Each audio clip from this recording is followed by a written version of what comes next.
जय श्री कृष्णा। आज हम ऐसी कहानी सुनेंगे कि श्रद्धा के बीज बोए, जैसा बीज बोओगे वैसा ही फल मिलेगा। श्रद्धा के बीज बोए।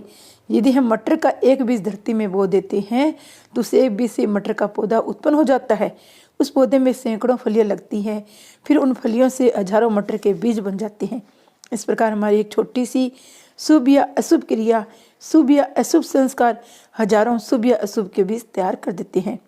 इसके साथ ही जैसे उस मटर के एक बीज को यदि हम काम में न ले, यूं ही पड़ा रहने दे, बहुत दिनों तक जल से उसका उपयोग न होने दे, तो धीरे धीरे उसके अंकुरित होने की शक्ति नष्ट हो जाती है।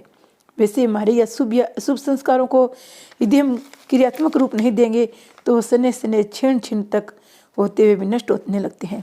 ये नियम है। इस नियम को ध्यान में रखकर ही हम अपनी दिनचर्या बनावे, जीवन की गतिविधि का वर्णन करें। हम चाहते क्या हैं? अपने लिए सदा शुभ चाहते हैं। कोई भी मनुष्य अपना तनिक सा भी अशुभ नहीं चाहता। इस परिस्थिति में हमें करना ये होगा, हम सदा शुभ के ही बीज डालें। हमारे मन में क्रिया में सदा ही शुभ भरा रहे। भूलकर भी एक भी अशुभ भावना या क्रिया को हमारे जीवन में स्थान न मिले। साथ ही हमारा ये प्रयत्न भी हो कि हमारे जितने शुभ संस्कार हो वे यथासंभव अधिकाधिक क्रिया में परिणित होते रहे। इससे विपरीत एक भी अशुभ संस्कार कभी व्यक्त होने का अवसर न दिया जाए, तब काम होगा। आज हमारी सबसे बड़ी आवश्यकता यह है कि हम आस्तिक बने, प्रभु की सत्ता में हमारा विश्वास हो। ये विश्वास निरंतर बढ़ता ही रहे, क्योंकि इस विश्वास की भित्ति पर समस्त शुभ की अटालिका खड़ी हुई है। कहने को तो हमें बहुत लोग अपने को आस्तिक मानते हैं, पर वह आस्तिकता अपने को धोखा देने की सी वस्तु है। जब तक हमारा मन अत्यंत मलिन वासनाओं से भरा है, भांति भांति की कामनाओं से व्याकुल रहता है, क्षुद्र से क्षुद्र घटना हमारे अंदर क्रोध का संचार कर देती है। कितना भी क्यों न मिले, कभी संतोष होता ही नहीं और पाने का लोभ बना ही रहता है। बात बात में हम ऐठते रहते हैं, अकड़ के मारे अपने सामान दूसरों को गिनते नहीं। ज्ञान, विद्या, बुद्धि, धन, जल प्रभु तो के मत से चूर रहते हैं। मोह के अंधेरे में भटकते रहते हैं। क्या है क्या नहीं, किसे ग्रहण करना है किसे नहीं करना है, ये कुछ भी नहीं सूझता। किसी की थोड़ी भी उन्नति देखनी दूर, सुनकर भी हम जल उठते हैं, पर उत्कृष्ट तनिक भी सहन नहीं होता। दूसरा कितना भी अच्छा क्यों न हो, उसका आलोचना किए बिना मन नहीं मानता। उसमें कोई न कोई दोष हमें दिख ही जाता है। जब तक हमारी ये दशा है तब तक हम आस्तिक केवल कहने भर के हैं। ऐसी आस्तिकता हमारे आते ही अशुभ की परवाह को कदापि नहीं रोक सकती। हमें तो सच्चा आस्तिक बनना पड़ेगा, सच्ची आस्तिकता का बीज बोना पड़ेगा। ये बीज ही फूलेगा फलेगा, फल फूल कर हमारे लिए सर्वंतर सब और शुभ के ढेर एकत्र कर देगा। तभी हम अशुभ के सदा के लिए त्राण पा सकेंगे। आस्तिकता के बीज बोने का अर्थ यह है कि हमने जो भी असली नकली थोड़ा बहुत प्रभु का विश्वास है उसका हम क्रियात्मक प्रयोग करें। यदि हम किसी भी अंश में आस्तिक है तो कम से कम 4 बातों पर हमें यतिकथित सिद्धांतिक विश्वास होना ही चाहिए।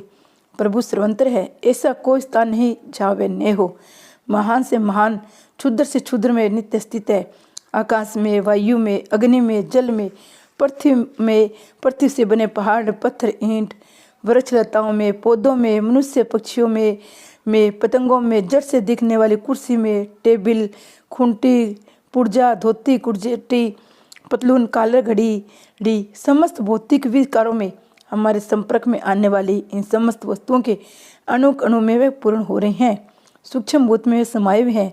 महत्व में सत्य रजतम तीनों गुणों में, गुणों की सम्यता में भगवान विद्यमान है। जो कुछ भी जगत में है उसके अणु अणु में व्याप्त है। दूर की वस्तु छोड़े, विशाल जगत के तत्वों को भी जानने दे। हम सदा जिससे जुड़े रहते हैं, क्षण भर के लिए भी जिसे भूल नहीं पाते, भूलना नहीं चाहते, जो हमारे लिए अति से प्यार वस्तु बना हुआ है, हम उसे शरीर में नख से श्रीकृत पूर्ण हो रहे हैं। वे सर्वसमर्थ है। जगत में जो बात सर्वथा सबके लिए असंभव मानी जाती है, उसी में एक क्षण के लिए लाखों करोड़ों हिस्से जितने समय में संपादित कर देते हैं। उसकी शक्ति की कोई सीमा नहीं है। उन सबके शासक है वे। उनकी शक्ति सामर्थ्य विचित्र है। सर्वथा विरोधी गुण उनमें एक साथ समय वर्ताव करते रहते हैं। विश्व के गुप्त से गुप्त, सूक्ष्म से सूक्ष्म कोने तक अनादिकाल से अब तक क्या क्या हो चुका है, अब क्या हो रहा है, अनंत काल तक क्या होगा, ये सब वे कुछ निरंतर जानते रहते हैं। ऐसे महामहिम होते भी वे हमारे सुहृद हैं। केवल हमारे ही नहीं समस्त भूत प्राणियों के सुहृद है। उसका हम अपने जीवन के दैनिक क्रियाओं में समावेश करना आरंभ करें। प्रभु की सर्वव्यापकता, सर्वशक्तिमत्ता, हमारा जो भी टूटा फूटा विश्वास हो उसे हम अपनी क्रियाओं के साथ इसे रूप में जोड़ने के लिए लग जाएंगे। ये नियम कर ले 24 घंटे में 10, 20, 50, 100 बार, जितनी बार जितनी देर के लिए बिल्कुल आसानी से करना संभव हो उतनी बार उतनी देर के लिए हम दृढ़ता से ये भावना करें कि प्रभु सर्वंतर है। और इस भावना के इसमें हम जिस किसी भी व्यक्ति से जो भी यथा योग्य व्यवहार करें उसमें ठीक ठीक उतना ही सम्मान, प्रेम, अपना त्याग आदि का सच्चा भाव भरा हो। जितना समय प्रभु के समक्ष होने पर होता हो उतना हम उस समय में करें कि भगवान सर्वंतर है। किसी वस्तु को देखे, सुने, चखे, स्पर्श करे, उसकी गंध से वहाँ उस वस्तु में प्रभु की सत्ता के जीवन पर्यंत धारण है। मान ले हमने ये नियम ले लिया है कि प्रतिदिन कम से कम 20 बार, 30 बार, 30 सेकंड के लिए हमें ये भावना करेंगे कि प्रभु सर्वंतर है। हम ऐसी भावना करने लगेंगे। एक बार भावना करते समय ही हमारा एक नौकर ऑफिस का चपरासी गिलास में जल लेकर हमें जल पिलाने आ गया।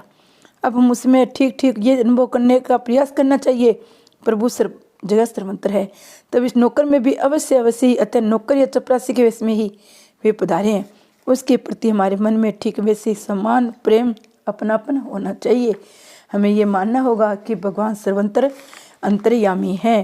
प्रभु की सर्वज्ञता विश्वास को क्रियात्मक रूप देने की आवश्यकता विशेष रूप से वहाँ उस स्थलों में है जहाँ हम अशुभ प्रवृत्तियों में गिरते जा रहे हैं। हमारे वहाँ अनुभव है अत्यधिक अशुभ के आचरण से जब मन पर बहुत अधिक मल एकत्र हो जाता है तब हम निर्लज्ज होते हैं। हमें खुलकर पाप करने की लज्जा की अनुमति नहीं होती है। तो इसी से मैं प्रभु को स्नेह में दान को प्रतिक्षण पद पद पर आगे से आगे हमारी सुख सुविधा के लिए उनके द्वारा की व्यवस्था को गिनने लग जाएंगे। यदि हमारी आंखें फूटी न होगी, अजी ये सब सहयोग हो जाते हैं, होते रहते हैं। विश्वर तो वह में इस विषय के विस्फोट से नेत्रों की ज्योति मारी नहीं गई तो हम प्रत्यक्ष दिखेगा कि ईश्वर सब जगह है।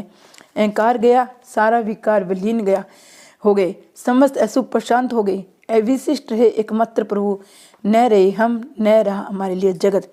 इसके पश्चात जगत की दृष्टि से हमारे मन, बुद्धि, शरीर का अस्तित्व भले ही कुछ काल तक रह सकता है पर उसमें वह जितने समय तक रहेगा निरंतर भगवत भावों का विस्तार होता रहेगा।